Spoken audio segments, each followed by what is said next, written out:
Neil Loggle, Air Operations Branch Director, Team 2, and so in charge of all the air operations and work closely with our Operations Section Chief and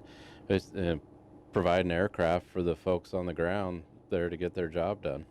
So we had 4 Type 1 helicopters, 3 of those with long line buckets to get into some dip sites to provide water, and one the sky crane was tanked in the event that this fire pushed into a structure so we could work in and around homes there. And in addition to that, we had several Type 2 helicopters with buckets that were assisting, and with the proximity of the Columbia River to this fire, had 2 CL-415 super scoopers on order to scoop water out of the Columbia River and assist as well. Earlier in the fire, they did get some retardant lines in around the communication sites that were up there on the ridge to the north on the fire piece, and then the helicopters were working down and just trying to keep the fire in check, where there had been no control lines or hand lines or crews in there until we could start getting folks into the fire and getting those lines put around. Got here, the aircraft was limited just due to the east winds that occurred over Saturday and Sunday, and that, in combination with the terrain, made it very difficult to have a aircraft up and being safe and operating in those winds. And then as the team got in place on Monday, during our transition, the winds subsided enough and aircraft were coming in that had been ordered there, and we're able to start to get those to work, particularly a sky crane,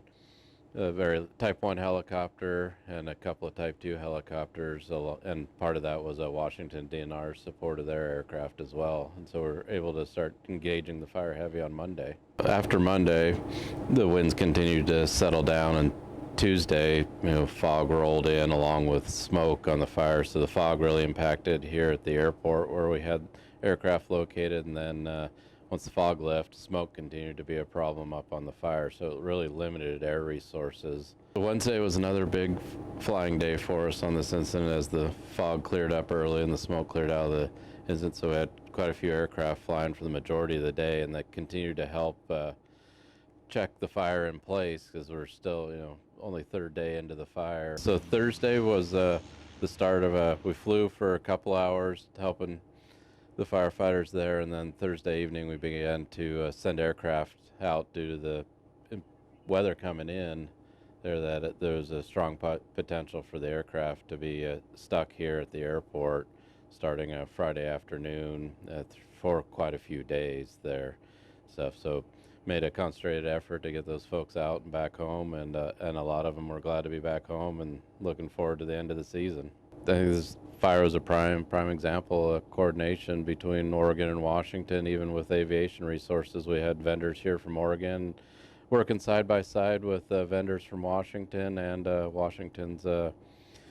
owned aircraft as well.